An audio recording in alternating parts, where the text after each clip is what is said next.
A thought that's coming to my head is I was looking at your story on Instagram, and I saw that you were at some types of sport, some type of sporting game, and you had somebody just in the crowd take a picture of you, and I believe it was your cousin, if I'm getting that right. And when she looked at you guys, maybe she knew who you were, but you had the hat on, or maybe she didn't know who you were at all. And I think that really speaks to the point that you made, that there are so many New Yorkers that aren't politically involved, that don't know what's going on, if there's an election or not, and maybe that's because politics for the last 10 years have been so shocking and harmful to so many people.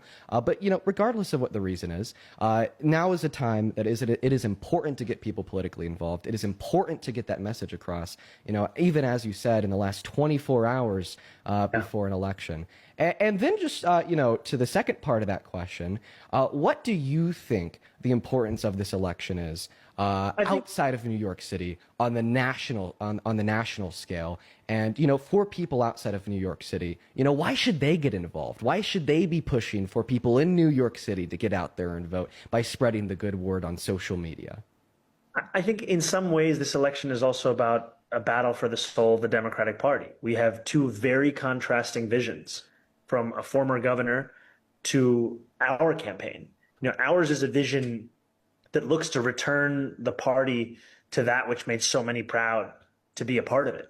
Return the party to a focus on working people and thinking about the New Deal as a model for so much of what we could be doing in this country, as opposed to Governor Cuomo's record in Albany as a model for what it should look like to lead as Democrats.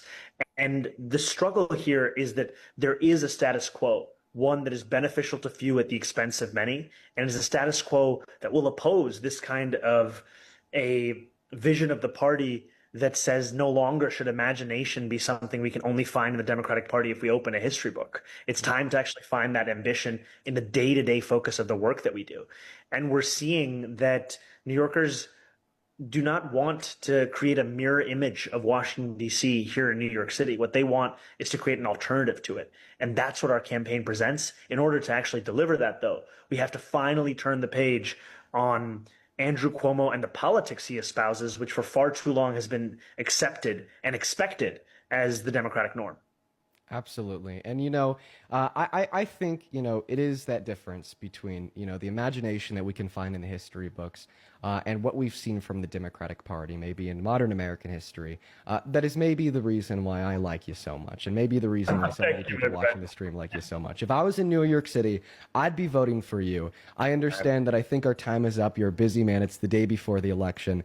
Thank you so much for giving me and my viewers here some of your time by joining up this morning. And we're all rooting for you, and I know that you're gonna win it tomorrow, 110%.